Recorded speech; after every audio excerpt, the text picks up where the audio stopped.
So welcome back, everybody. Steph, I'm on. Am I on? You are on. Okay, thank you. So welcome back, everybody. And we are very, very, very happy because of participation. All the workshops have been really interesting. And I think there was a lot of engagement. And we have planned this conference really with women in mind. So we know that there are certain topics that are very, very particular to women entrepreneurs, and especially those who are now like in the middle, sandwich generation, we call them, or they're called, because they have children and also they have to their caregivers. They have their parents and the pandemic has been really, really very hard for them because they had to do all of those tasks in addition to running their businesses and taking the brunt of the pandemic into the equation. So, Pilar, if you don't mind, I can take over the facilitation, if that's okay with you. We did the questions together, so I think I could handle them. And you guys are gonna help me, right? You're gonna help me. Everybody can hear me well? Thank you, thank you, thank you. So, as I said, this is a first class panel, and I'm so very, very grateful, as I told you in all our communications before, that you agreed to be here. Let's start with Ron. Ron is the president and CEO of Hispanic Foundation of Silicon Valley. Ron has a fantastic bio with a lot of things done. He has been, in government. He has been in a lot of community involvement, and now he has, for 14 years, I think you mentioned, you have been at the Hispanic Foundation of Silicon Valley, right? Is that correct, Ron? About 12 years. Oh, 12 years. Okay. I missed by 2. Okay. Thank you so much. I don't have your bios in front of me. So Tomas is the president, the CEO of Prispanica National. And Tomas and I, we have been in touch before. We have, I've been a partner with Prispanica New Jersey many times for other events that we have worked together. I've been a speaker at Prispanica National. So thank you, Tomas. And you're going to be also talking a little bit about your organization. And finally, Damian Rivera.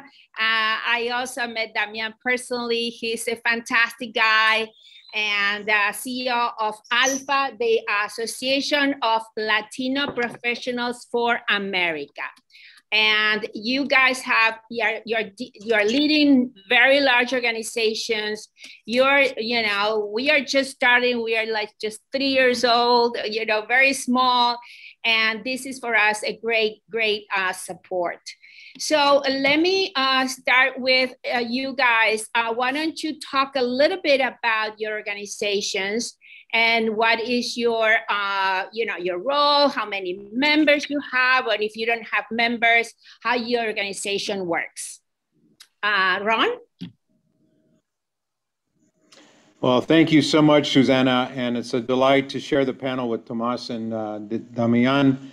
I'm the president and CEO of the Hispanic Foundation of Silicon Valley. We are a 30-year-old plus organization, and as I mentioned before, I've been the head of this foundation for the last approximately 12 years. Our focus is on 3 different areas. Our primary focus is on educational excellence, where we work with Latinx students from third grade through high school, to and through college, and out the door, hopefully, to a job in high tech. Education excellence programs are focused on trying to increase the number of Latinx professionals in the high-tech industry. So we're very focused on STEM education achievement. The second priority is leadership development. We have a program that trains Latinx professionals who wish to serve on nonprofit boards of directors. We have graduated about 500 people from that program already, and 70% of them have been appointed to nonprofit boards. And then the last area we work on is convening and engaging the Latino community here in Silicon Valley. And you can go to our website, hfsv.org, and download all of our research projects where we've studied the quality of life for Latinos in Silicon Valley, the latest report being the 2018 Silicon Valley Latino Report Card, where we measured the quality of life for Latino families in health, education, financial stability, housing, and the environment. Thank you, Susana. Thank you, Ron. And here is Pilar. So we finally got her, and I'm going to let her take over. Okay. Thank you. Thank you. Come on. All right. Sure. Gentlemen, welcome. Thank you, Ron, for that introduction. It's great to see you. It's been a few years since we connected in person, so great to be here. If we would love, Tomas, if you could introduce yourself and your organization. Prispanica. Yes, thank you. Prispanica is the Association of Hispanic MBAs and Business Professionals, and we were founded in 1988 as the National Society of Hispanic MBAs, where we focused promoting the MBA degree for Hispanics. And then we worked in professional development and networking for the professionals once they had their MBAs. About 5 years ago, the organization decided to broaden the mission to include more people of more degrees. And with that, we decided we needed to change the name to Prispanica. Along the way, we have 40-something chapters led by about 300 volunteer leaders around the country who do so much, not just with Prispanica, but on average, they're volunteering in 2 other organizations at the same time, as well as raising families. So these are really dynamos who lead our chapters. And in the last year, significantly, we've put off for a long time. We've always been nonpartisan. We're a very politically diverse national organization, so we always stayed away from talking about subjects like politics, social justice. But given the dynamics in corporate America, given the demands of Generation Z, and given the events of the last year we added to our portfolio and we created the Prispanica Center for Social Justice that will look at these issues from a Hispanic business viewpoint. So, wonderful. Thank you, Tomas. That is amazing. We definitely, wherever we are, from whatever perspective we work, it's extremely important that we're engaged with what's happening across the country, because it affects women in business and everywhere, and all of us in the country. So thank you for those efforts. Damian Rivera, welcome, the CEO. Welcome. Thank you very much. Yeah, so the 2 seconds about Alpha. Alpha's purpose is to connect Latino leaders for impact. Our focus as an organization is to make sure we're doing the things that allow for the Latino community to continue to grow and strive and move forward. Alpha started off with a big focus on finance and accounting 49 years ago, and shifted focus to be Alpha, standing for Association of Latino Professionals for America, so that we could expand out to engage broader in the community. 6 areas of focus that we have in terms of developing leadership potential, business mastery, kind of the hard skills, professional EQ, the soft skills, wealth creation, health and wellness, community engagement, and extrapreneurship, which is a combination of entrepreneurship and entrepreneurship. And one of our biggest areas of focus is our Women of Alpha, which started almost 20 years ago, which focuses on Latinas in the community, making sure that we are supporting each other and supporting our Latino community to make sure that we all know the Latinos are the rocks of our families, rocks of our communities, and drivers of the economy in a big way from an entrepreneurial standpoint. So we make sure we are focused in that space. And we are led by our chapter leaders across the country. We have 46 professional chapters, 160 student chapters, all of which are the heart and soul of what we do every single day. Thank you, Damian. Well, to everyone, now you can see why Susana worked the magic to put together this amazing lineup of leaders who have, across their path, lifted professionals and particularly women to achieve the highest potential in their careers and in their businesses. So thank you for everything you have done and what you're doing. I would like to provide a bit of a framework of where we find ourselves today in the country. It was just an amazing moment to see, and not about politics, but it is our President Biden standing before Congress for his first address with two powerful women behind him. Our Vice President Kamala Harris, House Speaker Nancy Pelosi. This was a historic moment for our country, demonstrating that women are rising into leadership to the highest levels in public sector, in the private sector, corporate America, entrepreneurship.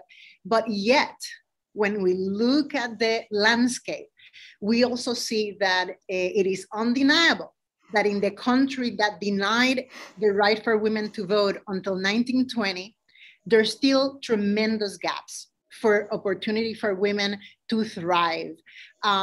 We look at the pay gap between men and women, right? Standing at 82 cents earning by a white woman compared to men for same work, right, done. And then when we look at Black women, it stands at 62 cents, and for Latinas, even lower at 54.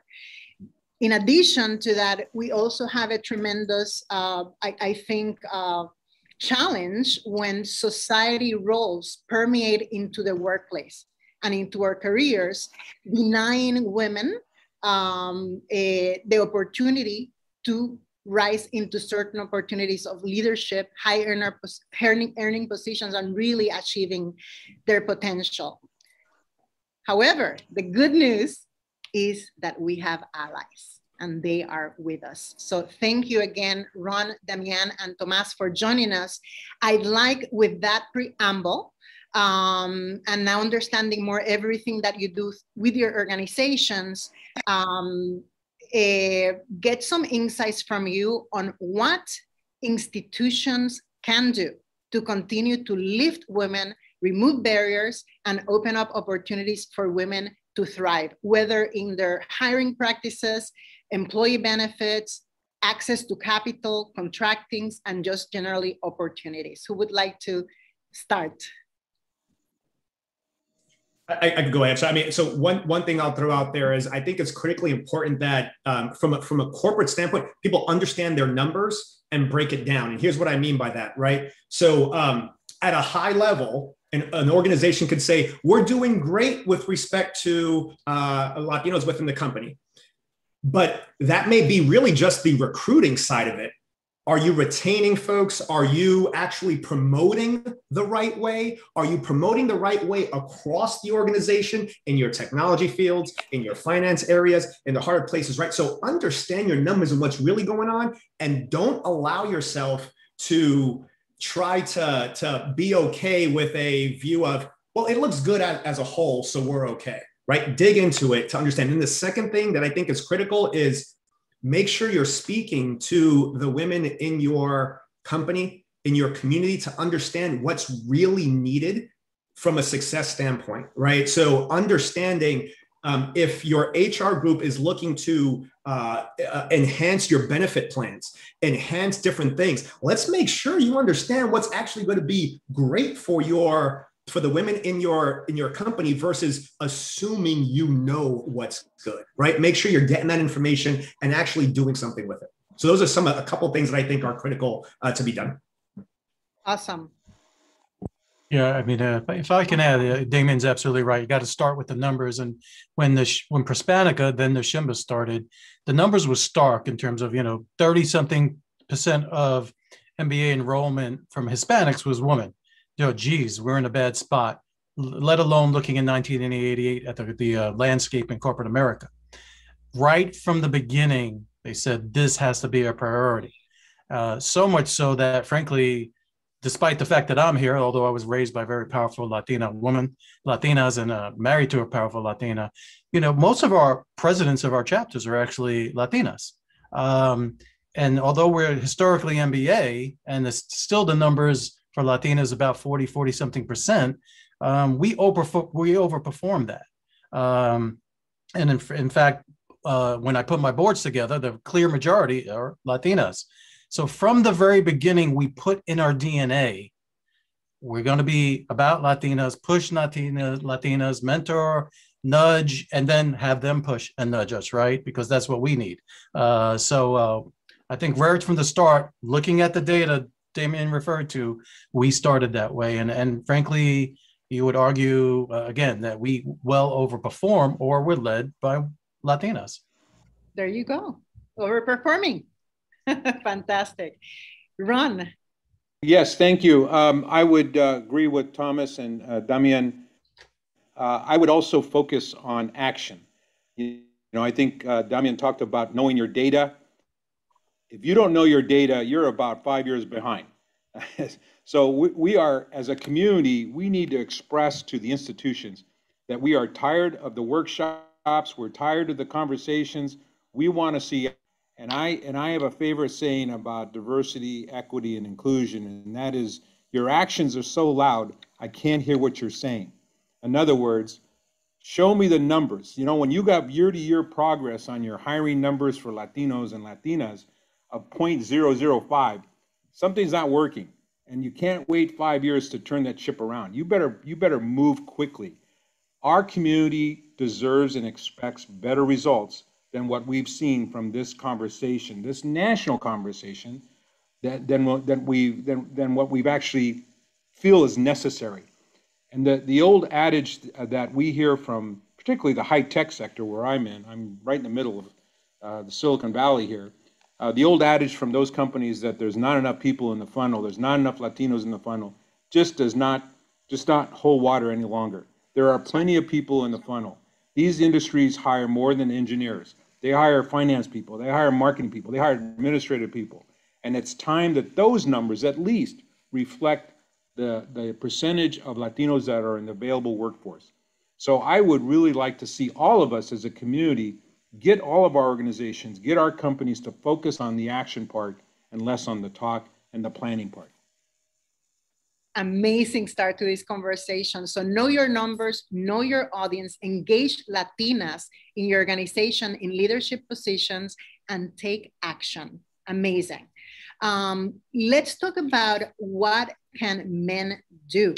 And I love to get some perspective, not only about what can men do from a position of leadership in the workforce, in institutions, but also what can men do in their personal lives at home? How do you lift the women around you in your personal life, in addition to your workforce and your career environment? I'll take that if that's okay first. Yeah. Let me start at home. I mentioned my wife's from Dominican Republic, came from Dominican Republic, and is the vice president of her company now. We kind of have this weird way of doing things where we sit down almost for business meetings, right? To go over what's happening at work, right? And to go over our schedules and then our needs at home. And that's a very business-like conversation. But what it allows us is to, if we're making business decisions at home in regard to scheduling resources, we're doing a couple of things. One, we're making sure, you know, it's heartbreaking to hear how many women had to stay home this last year, right? And you wonder, geez, guys, we're still not getting the message, one. But so hopefully we avoid that as much as possible at home. And then two, you know, it's great mentorship backwards and forwards. It's a peer mentor. You know, nobody knows what makes me tick more than my wife, and vice versa, right? So, and by the way, because she is who she is, when I'm a little out there, she stops me immediately. So, you know, at home, that's how we do it. You know, we kind of almost artificially separate those conversations. Then we get back to the kids and the family and what cousin's doing what over a meal. But we kind of have an official business meeting so that we're making kind of right decisions for the family and our careers all at the same time. Sounds like a very healthy partnership at home. It is. Wonderful. Yes. So I'll joke. So to the home and work. So my wife and I have known each other since we were about 13 years old, right? Freshman year in high school, we got to know each other, and it took me a few years to ask her out on a date. She said no. Eventually she said yes. Now we've been married for 20 years. So it's worked out so far. what I'll say is for everyone, it's just listen, right? And really listen, and make sure you're doing what is going to be helpful for your partner, right? So for me, for my wife, because she does the same for me, right? Be each other's. I talk about all the time. My wife is my chairman of the board.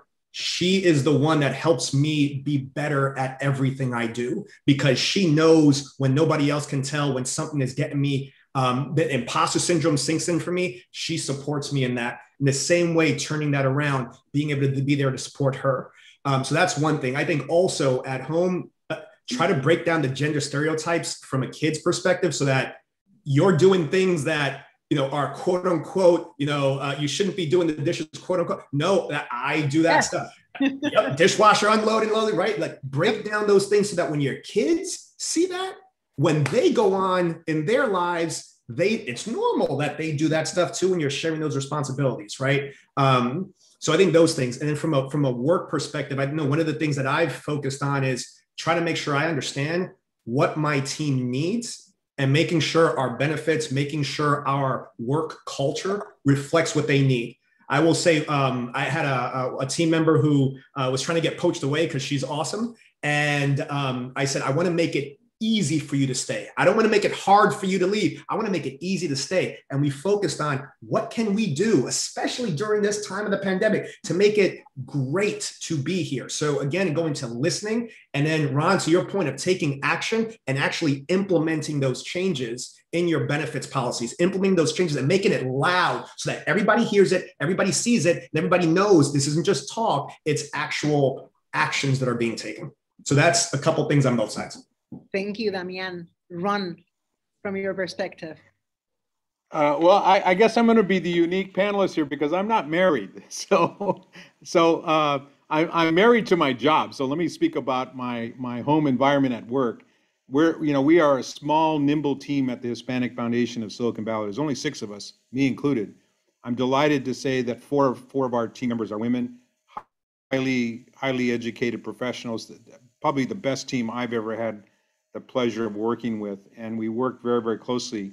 And of course, during this past year, we've learned how to manage in a very different way, from our homes, from, distance situations.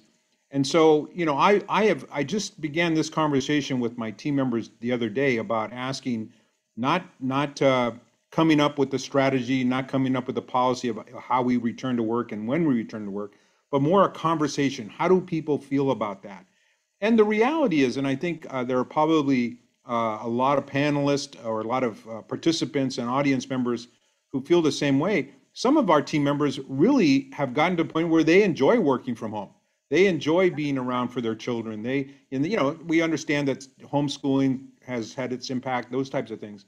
So we're going to have to be very sensitive to the needs of all of our employees, and especially in our case, women employees, the women professionals, to listen to their needs, to adapt to a new world, a new real world, as they say, and understand how can we, as Damian just mentioned, how can we make sure that our work environment is focused on retention. He's absolutely right. More and more companies are getting better at recruitment, but I still hear complaints from a lot of Latinos who work in tech that it's just not the kind of culture that they want to work in. So this high-tech industry has a long, long way to go, and they're going to have to stay at it for more than your traditional 5-year attention span. This is going to take a couple of decades to turn around. Thank you for that, Ron. I think that most of all, I think it's important that we all understand that really providing an environment and a partnership for women, whether at home, family. I'm sure, Ron, you've been an amazing mentor and inspiration for nephews, nieces, and others, around you. Providing those opportunities, that mentorship, that platform. It's not only about women; it's about the entire family, and it's about our economy. It's about the country. A country where we all can thrive and move ahead together without barriers. So thank you for that. And as we move into the last segment of our panel, I'd like to say that the responsibility, right? For thriving for women. It's not only based on what institutions can do, how men can be our allies, but really we have a responsibility for ourselves. You know, we need to, whether you're a woman or whoever you are, you really need to, number one, show up, right? Show up and take your rightful place. You need to speak up and let people know your value, what you bring to the table, that you're ready to lead, that you're making a contribution. And oftentimes you have to shake up the status quo and drive change so you can open opportunities for yourself and for others. To that, I'd love to hear what is your recommendation, your advice to women as we continue to position ourselves for success. What can we do? I mean, I can start. I think before that can happen completely, there also has to be psychological safety in the conversation that you're having a person with. And so I think there's a responsibility on both sides of, one, somebody creating a space that's safe to be able to have those conversations, right? And so once there's a safe space, I think it's important to then find that person or people that you know you can trust that will be able to help you define a path forward based on what your aspirations are and what you're looking to do. And then, you know, if you can make the assumption that you trusted them enough to have that conversation, trusting yourself enough to take the actions required to move forward, that's being created. I know for myself, I am one of the shyest people you will ever meet naturally. And I asked my wife out on a date by throwing a letter at her as I ran by, didn't even speak to her. Like I literally threw a letter at her and ran by her and hoped she would say yes someday. Eventually she did, right? So my point there is you be willing to trust another person to help you, and then be willing to get the help to move forward, and then trusting yourself to take the actions to move on things. There is no simple way, but that trust is going to be critically important. Yeah, and get out of your comfort zone. You know, just put yourself out there. Trust that you add value, that it is your place to be, and that you're going to rise through that ladder, that you're going to build that business no matter what. No one is going to deny you the opportunity to thrive. Thank you, Damian. Tomas. Well, yeah, okay, yeah. And I think there's another ingredient maybe that comes before all that. You know, as I've gotten older, one thing I feel I do is point out for other people the growth and the skills they have already, but they're not acknowledging, right? And I think there's a personal journey, and I know a lot of women, especially like that, they don't understand, they're not acknowledging their skills, their power, their accomplishments. So make sure beyond the resume and LinkedIn, we go deep there, because I think there's a lot of gold. I think it's an amazing journey for a lot of people to say, you know, wow, putting these connections, what did I learn in my volunteer work, right? I know we all have a lot of volunteers, and the stuff they learn, you know, again, goes beyond the title. Absolutely. Because then when you do that, and then you have these conversations and you acknowledge and communicate all your power and accomplishments and skills, you've already got a very healthy portfolio that goes beyond your resume and LinkedIn. You know, the other thing I'd add in there. Right? Life skills. Sometimes we focus too much on the technical, but what about our life skills, our leadership skills? Really Absolutely. Come from life. And there's so much there, you know, and as you go about, think strategically about, you know, yourself as a brand and the branding needed to where you need to go, and who needs to know that. So as you're communicating, making sure your brand is hitting the people that you need it to hit, right? The people who are going to promote you, the people who are going to give you the right connections, that sort of thing. So think strategically about that. Thank you for that. Ron, takes us home. We're going to wrap this up. Okay. Very quickly, ditto on Tomas's comment, personal branding. What is your personal brand? Take a personal branding workshop, define yourself, start to promote yourself, find branded ambassadors within your organization that can be there to represent you when you're not in the room when decisions are being made. Find a way to get in the room. You know, be Hamilton. Find a way to be in the room when decisions are being made. And lean in. You know, lean in. When you see that job description for something that you want to have, and it has 10 requirements, and you meet 5 of the 10, apply for the job. Because if you're a white male and you only meet 5 of the 10 requirements, they're going to apply. So lean in, personal branding, become your own brand administrator, and be consistent. Show up, speak up, and shake up the status quo, because we're thriving no matter what. Thank you, Damian. Thank you, Ron. Thank you, Thomas. Delighted to have this opportunity to have this conversation with you, Latinas in Business, and to our audience. Thank you.